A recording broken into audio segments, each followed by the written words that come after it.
በአንድ በኩል መካከለኛው ምስራቅን እስከ ወዲያኛው በሚያነድ የእሳት ነበልባል ውስጥ ስትከት፣ በሌላ በኩል ደግሞ መላውን የምዕራብ ንፍቀ ክበብ ከበረዶ ግሪንላንድ እስከ ለምለሟ ቬኔዙዌላ በቁጥጥሯ ስር ለመዋል አሜሪካ ታይቶ የማይታወቅ የጂኦፖለቲካዊ ግስጋሴ እያደረገች ነው። ብዙዎች ይህንን ድርጊት የአንድ ግራ የተጋባ መሪ የጦርነት እብደት አድርገው ይቆጥሩታል። ነገር ግን እውነታው ከዚያ የራቀ ቢሆንስ? አሁን የምናየው ክስተት በአጋጣሚ የመጣ ሳይሆን በዓለማችን እጅግ አስገራሚ የሚባለውና በጥንቃቄ የተቀመረ የሀብትና የስልጣን ቁማር ቢሆንስ? ዓለም አቀፉ የንግድ መስመር ሲዘጋ፣ የነዳጅ ዋጋ ሰማይ ሲነካና ለአስርት ዓመታት የዓለም ንጉሥ የነበረው የዶላር የበላይነት ገደል አፋፍ ላይ ሲወድቅ፣ በእርግጥ መጨረሻው ለማን ይበጃል? አሜሪካ እየወደቀች ነው ወይስ ራሷን ለቀጣዩ የሺህ ዓመት የበላይነት እያዘጋጀች? እውነትን ከፕሮፓጋንዳ ስልትን ከግርግር ለይተን የምናይበት ሌላኛው የፕሮፌሰር ጂያንግ የትንታኔ ዝግጅት በክብር ተጀምሯል። እንኳን ደህና መጣችሁ። ዛሬ የምንመረምረው የጦርነቱን የሚቀጠቅጥ ድምፅ ብቻ ሳይሆን ከጭሱና ከግርግሩ በስተጀርባ የተደበቀውን ያንን አስፈሪና ረቂቅ ስትራቴጂ ይሆናል። ነገር ግን ወደዚህ ጥልቅና አስገራሚ ትንታኔ ከመግባታችን በፊት አንድ ወሳኝ ነገር ላሳስባችሁ። አሁን የምንወያይባቸው ጉዳዮች የዓለማችንን መጻኢ ዕድል የሚቀይሩ ስውር ስትራቴጂዎች ናቸው። ይህ መረጃ ለብዙዎች እንዲደርስና እናንተም መሰል ወቅታዊ ትንታኔዎች እንዳያመልጧችሁ አሁኑኑ ያችን የሰብስክራይብ ምልክት በመጫን የቤተሰባችን አባል ሆኑ። የደውል ምልክቷንም ተጫኗት። ይህ ቪዲዮ ለሌሎችም እንዲደርስና እውነተኛው የጂኦፖለቲካዊ ቁማር ለሁሉም ግልጽ እንዲሆን ላይክ በማድረግና ለወዳጆቻችሁ ሼር በማድረግ አጋርነታችሁን አሳዩን። የእናንተ እያንዳንዱ ላይክና ሰብስክራይብ እኛ ይበልጥ እንድንመረምርና እውነቱን እንድንፈልግ ትልቅ ጉልበት ይሆነናል። እርሺ፣ አሁን በቀጥታ ወደዛ አስገራሚ የኢራን ምሽግና የትራምፕ ስውር ዕቅድ እንለፍ። ከአፍሪካ ህብረት 300 ሜትር ርቀት ላይ ለኢንቨስትመንት ተመራጭ የሆኑ መኖሪያ ቤቶችን ወይንም የንግድ ሱቆችን በ6500 ካሬ ላይ ባረፈው በተንጣለለው መንደራችን ደረጃቸውን የጠበቁ መኖሪያ ቤቶችን ባለ 1 መኝታ በ68 ካሬ፣ ባለ 2 መኝታ በ82 ካሬ፣ ባለ 3 መኝታ በ126 ካሬ 100% አንዴ ለምትከፍሉ በካሬ 80500 ብር፣ ቀስ ብላችሁ መክፈል ለምትፈልጉ ደንበኞቻችን በካሬ 115000 ብር፣ ያውም ዋጋችን ቫትን ያካተተና ያለምንም ተጨማሪ ክፍያ የቤት ባለቤት ይሆኑ ይሎታል። በረጅም ጊዜ መክፈል ለምትፈልጉ ደንበኞቻችን ከ20% ቅድመ ክፍያ ጀምሮ በመክፈል በአጭር ጊዜ 8 ሳይቶችን በጥራት ካስረከበው ድርጅታችን ቴምር ሪል እስቴት ጥሪቶን ቋሚ ንብረቶ ላይ ያውሉ እንላለን። የንግድ ሱቆትንም በ900 ሺህ ብር ቅድመ ክፍያ ማግኘት የሚችሉ ሲሆን ለበለጠ መረጃና ለቢሮ ቀጠሮ እንዲሁም ለሳይት ጉብኝት በ0986 94 94 22 ይደውሉ። ቴምር Properties.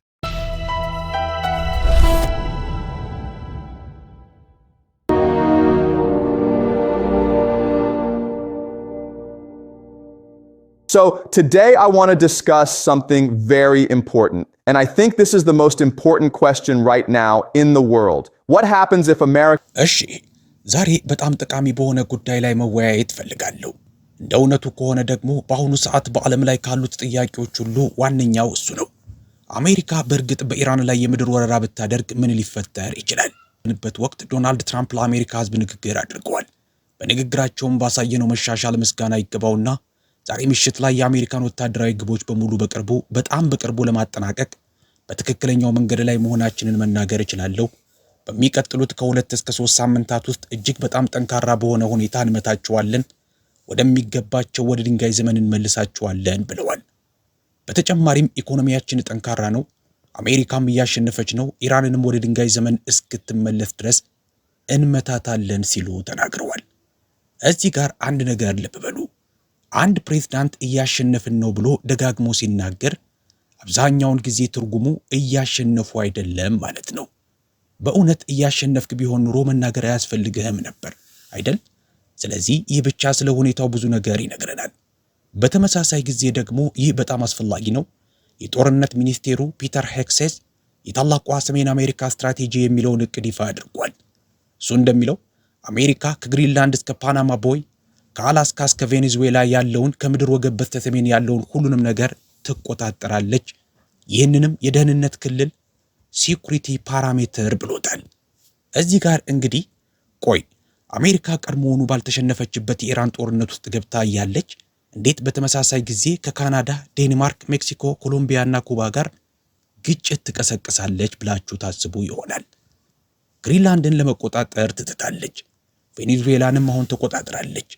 ትራምፕ ለምንድን ነው ይህን ሁሉ በአንድ ጊዜ የሚያደርገው? ሰዎች ኧረ እሱ ሞኝ ነው፣ ሁከት ይወዳል፣ ምንም እቅድ የለውም ይላሉ። እኔ ግን ዛሬ ተቃራኒውን መከራከር እፈልጋለሁ። እኔ የምለው በጣም ግልጽ የሆነ እቅድ አለ። አንዴ ያንን እቅድ ከተረዳችሁት የኢራኑን ጦርነት ጨምሮ ትራምፕ የሚያደርጋቸው ነገሮች በሙሉ ትርጉም መስጠት ይጀምራሉ።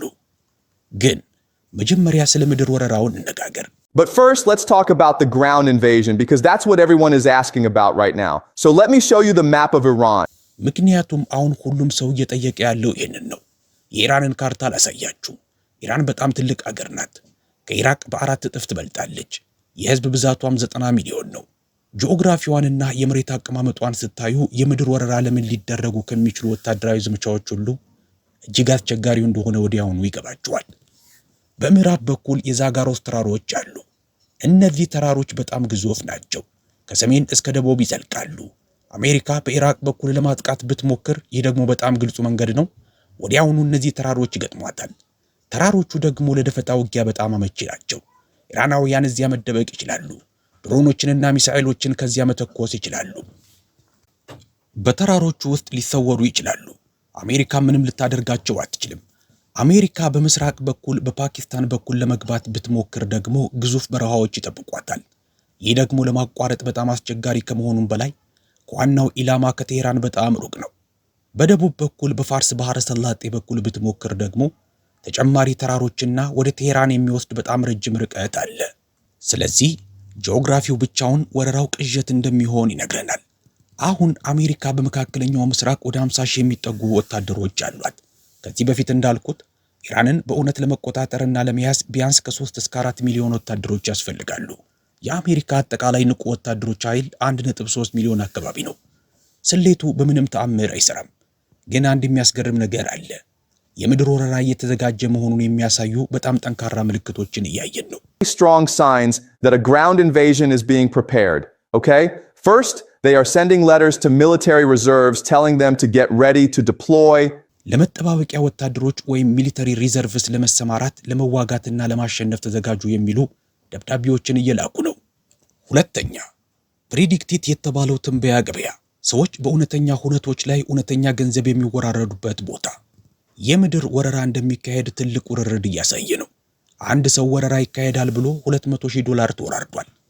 ወረራው ከተካሄደ ከ$1 ሚሊዮን በላይ ያሸንፋል። እንዲህ አይነት ውርርድ የሚያደርጉ ሰዎች ደግሞ አብዛኛውን ጊዜ የውስጥ መረጃ አላቸው። Who make bets like that usually have inside information. Third, and this is a bit funny, pizza deliveries to the Pentagon are exploding. ሶስተኛው ደግሞ ትንሽ የሚያስቅ ነው።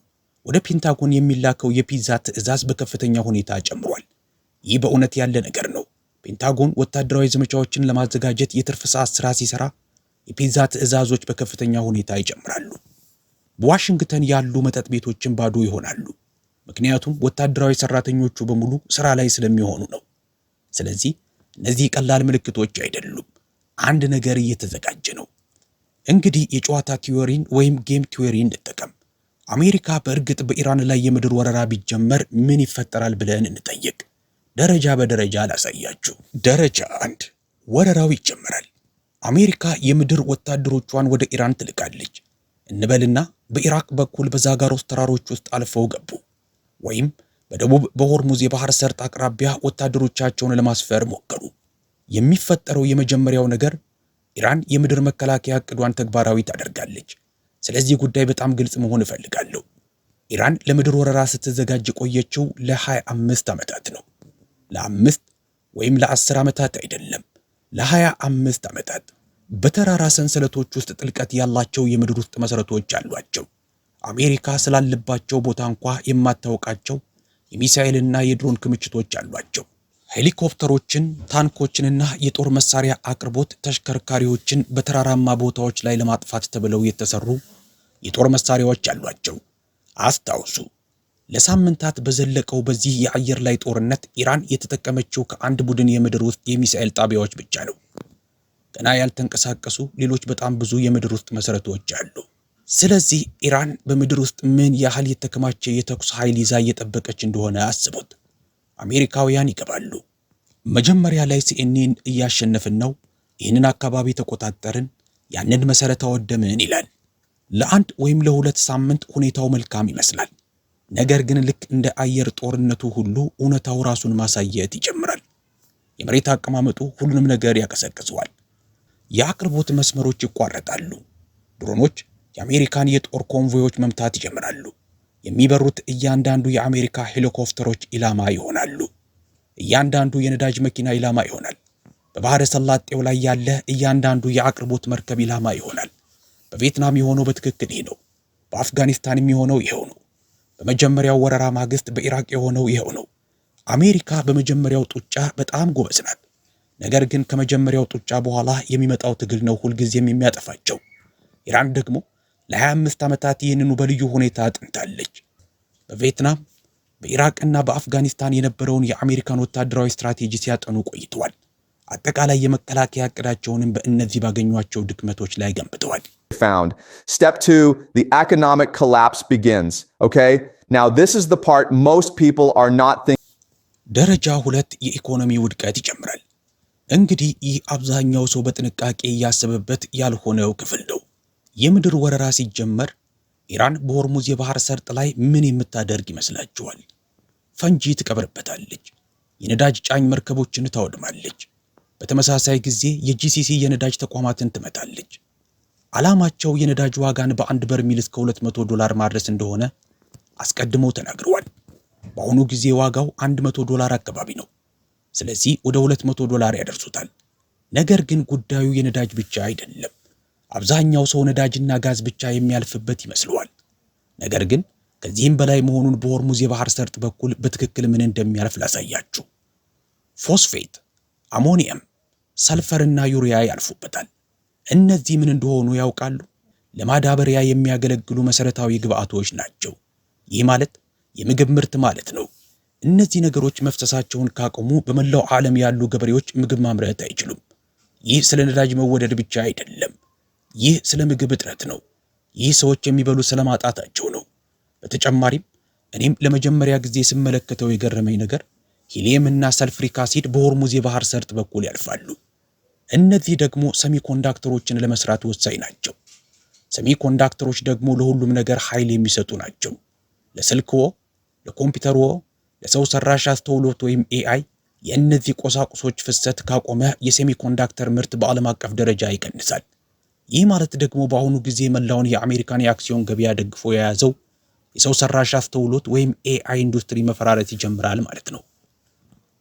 ጄፒ ሞርጋን ይህ ሁኔታ ከቀጠለ ዓለም እስከ ሚያዝያ አጋማሽ ድረስ ነዳጅ ሊያልቅባት እንደሚችል አስቀድሞ ተናግሯል። እስቲ አስቡት፣ የዓለም ትልቁ ባንክ ነዳጅ ሊያልቅብን ይችላል እያለ ነው። በ5 ዓመት ውስጥ ሳይሆን በሳምንታት ውስጥ። ስለዚህ የምድር ጦር ሲገባና ኢራን ሙሉ በሙሉ ግጭቱን ስታባብስ $200 የነዳጅ ዋጋ፣ የምግብ እጥረት፣ የሴሚኮንዳክተር እጥረት ይፈጠራል። የዓለም ኢኮኖሚም ወደ ድቀት ወይም ዲፕሬሽን ውስጥ ይገባል። ወደ ኢኮኖሚ መቀዝቀዝ ወይም ሪሴሽን ሳይሆን ወደ ጥልቅ ድቀት። Step 3, the American empire loses its foundation. Okay? This is the deepest part of the ደረጃ 3 የአሜሪካ ግዛት መሰረቱን ያጣል። ይህ የትንታኔው ጥልቅ ክፍል ነው። ይህንንም በጥንቃቄ ማስረዳት እፈልጋለሁ፣ ምክንያቱም ግልጽ ስላልሆነ። ስለ ፔትሮ ዶላር ስርዓት ስናገር ሰምታችሁ ይሆናል። በጣም በቀላል መንገድ ላስረዳችሁ። ከ1973 ጀምሮ በዓለም ላይ ያለው ነዳጅ በሙሉ የሚሸጠው በአሜሪካ ዶላር ነው። ሳውዲ አረቢያና የባህረ ሰላጤው ሀገራት ነዳጅን በዶላር ብቻ ለመሸጥ ተስማምተዋል። በምላሹም አሜሪካ ጥበቃ ታደርግላቸዋለች። ምክንያቱም ሁሉም ሰው ነዳጅ ያስፈልገዋል፣ ሁሉም ሰው ደግሞ ዶላር ያስፈልገዋል። ይህ ለአሜሪካ ዶላር ዘላቂ የሆነ ዓለም አቀፍ ፍላጎት ይፈጥራል። አሜሪካ የ39 ትሪሊዮን ዶላር ዕዳዋን የምትሸፍነው በዚህ መንገድ ነው። ዓለም ነዳጅ ለመግዛት ዶላር እስከፈለገ ድረስ አሜሪካ ገንዘብ መበደሯንና ኢኮኖሚዋን ማስቀጠሏን መቀጠል ትችላለች። ይህ የቁማር ጨዋታ ወይም ፖንዚ ስኪም ቢሆንም የባህረ ሰላጤው ሀገራት እስካረጋገጡና ነዳጅ በዶላር መሸጣቸውን እስከቀጠሉ ድረስ ይሰራል። አሁን የአሜሪካ ዕዳ በብዛት የያዘው ማን ነው? ጃፓን፣ ቻይና፣ ታይዋን፣ ሲንጋፖር፣ ሆንግ ኮንግ፣ ህንድና አውሮፓ ናቸው። በመሰረቱ እስያና አውሮፓ ማለት ነው። ለመሆኑ እስያና አውሮፓ ነዳጃቸውን ከየት ነው የሚያገኙት? ከመካከለኛው ምስራቅ፣ ከጂሲሲ ሀገራት፣ አሁን ጥቃት እየተፈጸመባቸው ካሉት ሀገራት፣ የምድር ወረራው ከተካሄደና የጂሲሲ ሀገራት ከተናጉ፣ ሳውዲ አረቢያ፣ የተባበሩት አረብ ኤሚሬቶችና ኳታር መረጋጋት ካጡ ነዳጅ በዶላር መሸጥ ያቆማሉ? አይችሉም። ምክንያቱም መሰረተ ልማቱ ይወድማል። ከዚያም ጃፓን፣ ቻይና፣ ደቡብ ኮሪያና አውሮፓ በፔትሮ ዶላር ስርዓት ላይ ያላቸው እምነት ይጠፋል። ከአሜሪካ ዶላር መራቅ ይጀምራሉ። የአሜሪካን ዕዳ መግዛት ያቆማሉ። የአሜሪካን ዕዳ መግዛት ካቆሙ ደግሞ የአሜሪካው 39 ትሪሊዮን ዶላር የቁማር ስሌት ወይም ፖንዚ ስኪም ይደረመሳል። ዶላር ዋጋውን ያጣል። የአሜሪካ ወለድ በከፍተኛ ሁኔታ ይጨምራል። የአክሲዮን ገበያው ይደረመሳል። ሙሉ በሙሉ በዝቅተኛ ወለድ ገንዘብና በባህረ ሰላጤው ሀገራት ኢንቨስትመንት ላይ የተገነባው የሰው ሰራሽ አስተውሎት ወይም ኤአይ አረፋ ይፈነዳል። ይህ ትንሽ ችግር አይደለም። ይህ እኛ የምናውቀው የአሜሪካን ግዛት ማብቂያ ነው። እርሺ፣ አሁን ትንሽ ለየት ያለ ትንታኔ እንስራ። ምክንያቱም ይህ ሁሉ ለአሜሪካ ጥፋት እንደሆነ፣ ትራምፕም ምን እያደረገ እንደሆነ የማያውቅ ሞኝ እንደሆነና አሜሪካን ሊያጠፋት እንደሆነ እያሰባችሁ ይሆናል። ነገር ግን እስቲ አብራችሁኝ ሁኑ። ይህ ሁሉ ሆን ተብሎ የታቀደ ቢሆንስ? ትራምፕ የአሜሪካን ግዛት ማፈራረስ ቢፈልግስ? አሮጌውን ስርዓት ማፍረስ የፈለገው በአዲስ ለመተካት ቢሆንስ? ይህ እብደት ሊመስል ይችላል። ነገር ግን የጨዋታ ቲዮሪን ወይም ጌም ቲዮሪን በመጠቀም አመክንዮውን እንከተል። እሺ፣ ይህንን ተመልከቱ። የሆርሙዝ የባህር ሰርጥ ሲዘጋ፣ የጂሲሲ ሀገራት ሲዳከሙ፣ የመካከለኛው ምስራቅ ነዳጅ መፍሰሱን ሲያቆም ማን ነው ተጠቃሚ የሚሆነው? ዓለም አሁንም ነዳጅ ያስፈልጋታል። አሁንም ምግብ ያስፈልጋታል። አሁንም ኃይል ያስፈልጋታል። እነዚህ ነገሮች ዝም ብለው አይጠፉም። ከሌላ ቦታ መምጣት አለባቸው። ያ ሌላ ቦታ ደግሞ የት ነው? ሰሜን አሜሪካ። And where is the somewhere else? North America, okay? The United States has a lot of oil. Canada has enormous... አሜሪካ ብዙ ነዳጅ አላት። ካናዳ ግዙፍ የነዳጅ ክምችት አላት። ትራምፕ አሁን የዓለምን ትልቁን የተረጋገጠ የነዳጅ ክምችት የያዘችዋን ቬኔዙዌላን ተቆጣጥሯል። ሜክሲኮም እዚያው ናት። በተጨማሪም ምግብ አለ። አሜሪካና ካናዳ እጅግ ከፍተኛ መጠን ያለው ምግብ ያመርታሉ። ዩክሬንና ሩሲያም ከፍተኛ የስንዴ ምርት አላቸው። አሜሪካ ያንንም ጦርነት ለማስቆም እየሞከረች ነው። ማዳበሪያንም ብንወስድ የመካከለኛው ምስራቅ የማዳበሪያ አቅርቦት ከተቋረጠ አውሮፓና እስያ ወዴት ይሄዳሉ? ለናይትሮጅንና ለምግብ ወደ ሰሜን አሜሪካ ይመጣሉ። ስለዚህ አሜሪካ በመካከለኛው ምስራቅ ልታሸንፈው የማትችለውን ሞኝ ጦርነት ትጀምራለች። መካከለኛው ምስራቅ ይፈርሳል። በድንገት አውሮፓ፣ ጃፓን፣ ደቡብ ኮሪያ፣ ህንድና ቻይና ለኃይል ለምግብና ለማዳበሪያ በሰሜን አሜሪካ ላይ ጥገኛ ይሆናሉ። አሜሪካ ጦርነቱን ትሸነፍ ይሆናል። ነገር ግን የሀብት ጨዋታውን ታሸንፋለች። ትርጉም ይሰጣል? እርሺ፣ አሁን ጠለቅ ብለን እንይ። ትራምፕ ለምንድነው መላውን ሰሜን አሜሪካ የሚፈልገው? ለምንድነው ካናዳን የሚያስፈራራው? ቬኔዙዌላን የያዘው? ስለ ግሪንላንድ የሚጣለው? ሜክሲኮን የሚዝትበት? ምክንያቱም ምሽግ እየገነባ ነው። ፒተር ሄግሴት ታላቋ ሰሜን አሜሪካ ብሏታል። እኔ ደግሞ ቴክኔት እለዋለሁ። እርሱ ራሱን የቻለ የኢኮኖሚ ክልል ነው። ሰሜን አሜሪካ የሚያስፈልገው ነገር ሁሉ አለው። ነዳጅ፣ ምግብ፣ ውሃ፣ ማዕድናትና የማምረት አቅም። በሁለቱም በኩል የሚጠብቁት ሁለት ውቅያኖሶች አሉት። የተቀረው ዓለም ሲፈራርስ፣ አውሮፓ ኃይል ሲያልቅባት፣ እስያ በሀብት ክፍፍል ስትጣላ፣ መካከለኛው ምስራቅ በእሳት ሲቃጠል፣ ሰሜን አሜሪካ ከሁለቱ ውቅያኖሶቿ ጀርባ ሆና ሀብቷን ለተቸገሩ ገዢዎች በውድ ዋጋ እየሸጠች ራሷን ትገነባለች። ይህ የትራምፕ የመጀመሪያ ሐሳብ አይደለም። ይህ የፑቲን ሐሳብ ነው። ፑቲን ይህ ስትራቴጂ በዩክሬን እንደሚሰራ ቀድሞ አረጋግጧል። ላስረዳችሁ። ሩሲያ በዩክሬን ይህን አዝጋሚ ጦርነት ስትጀምር ሁሉም ሰው ሩሲያ እየተሸነፈች ነው፣ ኢኮኖሚዋ እየተጎዳ ነው፣ ወታደሮቿ እየሞቱ ነው አለ። ፑቲን ምን እያሰበ ነው? ነገር ግን ጦርነቱ ከጀመረ ወዲህ በሩሲያ ኢኮኖሚ ላይ በትክክል የሆነውን ተመልከቱ። የኢንዱስትሪ ምርት ጨመረ።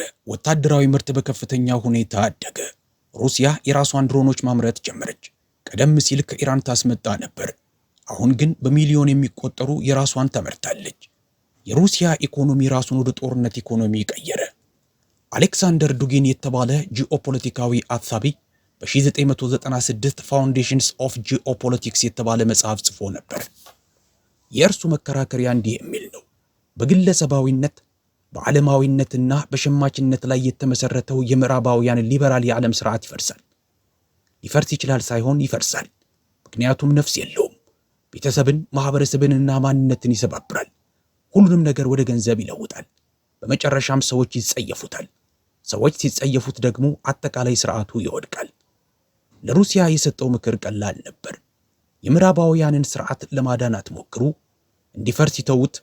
እናንተ ግን ሩሲያ በብሔርተኝነት በሃይማኖትና በጠንካራ ማንነት አንድ ሆና እንድትቀጥል አድርጉ። እነዚህን እሴቶች ከሚጋሩ አገራት ጋር ጥምረት ፍጠሩ። የዓለም ስርዓት ሲፈርስ ሩሲያ ጸንታ ትቆማለች። ፑቲን ይህንን መጽሐፍ አነበበና ልክ ነው አለ። ስለዚህ ዓለምን ለማዳን መሞከሩን ትተን ሩሲያ ከውድቀቱ በኋላ ከማንም በላይ ተሽላ እንድትወጣ እናደርግ አለ። ትራምፕ ለአሜሪካ እያደረገ ያለው ይሄው ነው። ትራምፕ ፑቲን የሚያደርገውን አይቶ በእውነቱ ይህ ብልህ ስትራቴጂ ነው አለ። ለማንኛውም የዓለም ስርዓት እየፈረሰ ነው።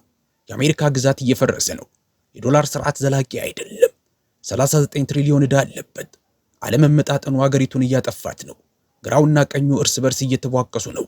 ይህ ነገር እየተፈረካከሰ ነው።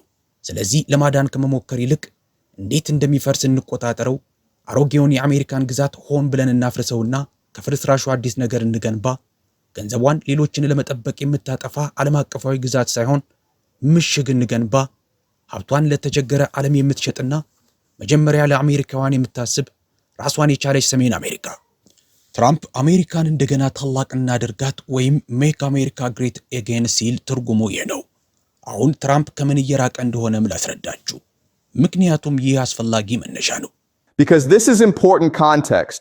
In 1991, when the Soviet Union collapsed, George H.W. Bush made a speech.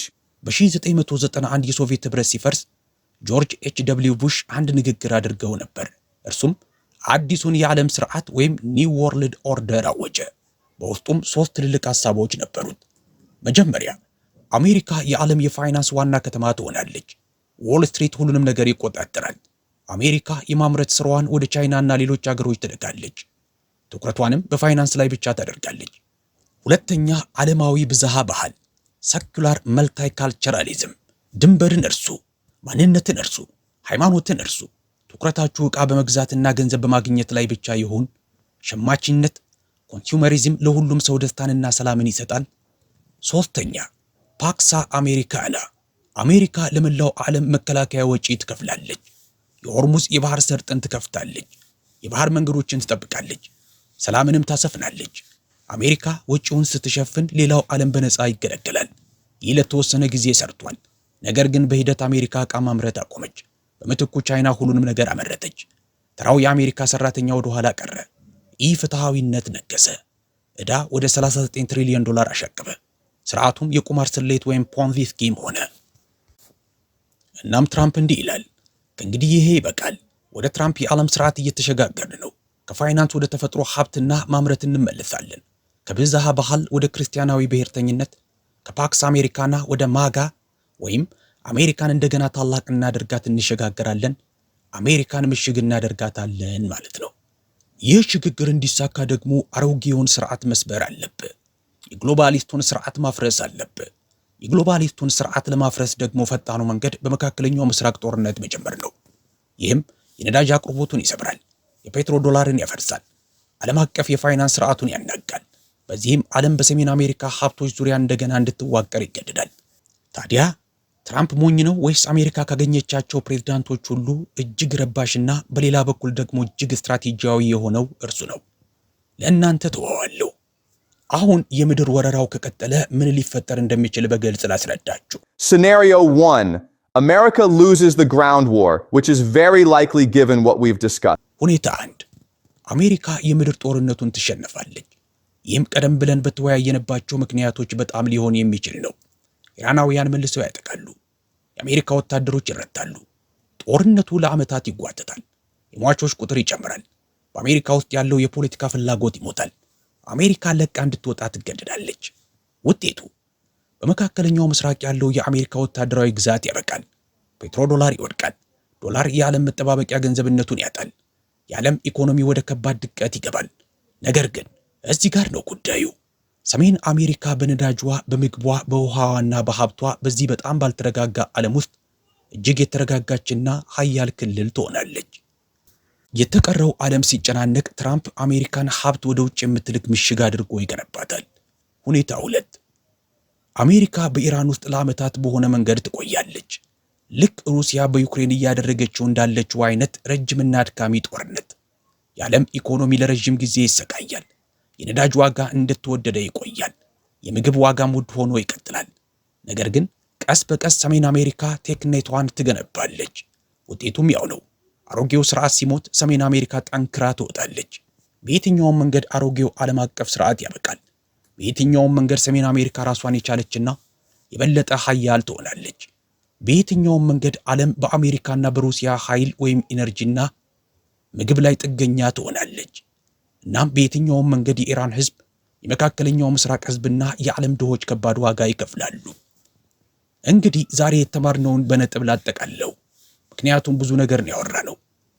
አንደኛ ነጥብ 1 በኢራን ላይ ለሚደረግ የምድር ወረራ በሎጂስቲክስ ረገድ እጅግ በጣም አስቸጋሪ ነው። የመሬት አቀማመጡ ጨካኝ ነው። ርቀቱም ግዙፍ ነው። ኢራን ለዚህ ሁኔታ ለ25 ዓመታት ስትዘጋጅ ቆይታለች። ነጥብ 2 ወረራው ከተከሰተ ኢራን ግጭቱን ሙሉ በሙሉ ታባብሰዋለች። የነዳጅ ዋጋ ወደ $200 ይወጣል። ነዳጅ ብቻ ሳይሆን ምግብ፣ ማዳበሪያ፣ ሴሚኮንዳክተሮች ሁሉም እጥረት ያጋጥማቸዋል። የዓለም ኢኮኖሚ ይፈራርሳል። ነጥብ 3 ነገር ግን ይህ ነው ዋናው መረዳት። ዓለም በሰሜን አሜሪካ ሀብት ላይ ጥገኛ ስለምትሆን አሜሪካ ከዚህ ውድቀት በረጅም ጊዜ ልትጠቀም ትችላለች። ትራምፕ ይህንን ቀውስ ራሷን የቻለች የሰሜን አሜሪካ ምሽግ ወይም ቴክኔት ለመገንባት እንደ ምክንያት ይጠቀምበታል። ነጥብ 4 ይህ እንዲሁ የመጣ ስልት አይደለም። ፑቲን በዩክሬን እንደሚሰራ ቀድሞ አረጋግጦታል። ወይም የዱጊንን ሶስተኛዋ ሮም ራዕይ እያነበበ በሰሜን አሜሪካ ላይ የተገበረው ነው። ነጥብ 5 ዋናው ጥያቄ ትራምፕ ሞኝ ነው ወይስ አይደለም የሚለው አይደለም። ዋናው ጥያቄ የዚህ ስትራቴጂ ሰለባ ሆኖ ዋጋ የሚከፍለው ማን ነው የሚለው ነው። መልሱ ደግሞ ተራው ህዝብ ነው። ለጦርነት የሚመለመሉ አሜሪካውያን፣ ቦምብ የሚዘንብባቸው ኢራናውያን፣ የምግብ ዋጋ የማይቀመስላቸው የደሃ ሀገራት ህዝቦች፣ ከዚህ ሁሉ ጋር ምንም ግንኙነት የሌለው የዓለም ደቡብ ወይም ግሎባል ሳውዝ የግዛት አሳዛኝ ገጽታው ይኸው ነው። ሁልጊዜም ዋጋ የሚከፍለው ተራው ህዝብ ሲሆን ተጠቃሚዎቹ ግን ሀያላኑ ናቸው። እንግዲህ የዛሬው ትንታኔ ይህንን ይመስላል። ይህ ትንቢት አይደለም። ይህ የጨዋታ ቲዮሪ ወይም ጌም ቲዮሪ ነው። ይህ መዋቅራዊ ታሪክ ነው። በዚህ ላይ እንድታስቡበት፣ እንድትጠራጠሩት፣ ማስረጃዎችን ራሳችሁ እንድትመለከቱ ፈልጋለሁ። ዋናው ነገር እኔ የምለውን መቀበል ሳይሆን ዓለም እንዴት እንደምትሰራ የምትረዱበት የራሳችሁን መንገድ ማዳበራችሁ ነው። ይህንን ቪዲዮ እስከ መጨረሻው የተመለከታችሁት ጨርሰነዋል በማለት በኮሜንት ላይ ጻፉልኝ። በሌላ ድንቅ ቪዲዮ እስከምንገናኝ መልካም ጊዜ። ከአፍሪካ ህብረት 300 ሜትር ርቀት ላይ ለኢንቨስትመንት ተመራጭ የሆኑ መኖሪያ ቤቶችን ወይንም የንግድ ሱቆችን በ6500 ካሬ ላይ ባረፈው በተንጣለለው መንደራችን ደረጃቸውን የጠበቁ መኖሪያ ቤቶችን ባለ 1 መኝታ በ68 ካሬ፣ ባለ 2 መኝታ በ82 ካሬ፣ ባለ 3 መኝታ በ126 ካሬ 100% አንዴ ለምትከፍሉ በካሬ 80500 ብር፣ ቀስ ብላችሁ መክፈል ለምትፈልጉ ደንበኞቻችን በካሬ 115000 ብር፣ ያውም ዋጋችን ቫትን ያካተተና ያለምንም ተጨማሪ ክፍያ የቤት ባለቤት ይሆኑ ይሎታል። በረጅም ጊዜ መክፈል ለምትፈልጉ ደንበኞቻችን ከ20% ቅድመ ክፍያ ጀምሮ በመክፈል በአጭር ጊዜ 8 ሳይቶችን በጥራት ካስረከበው ድርጅታችን ቴምር ሪል ስቴት ጥሪቶን ቋሚ ንብረቶ ላይ ያውሉ እንላለን።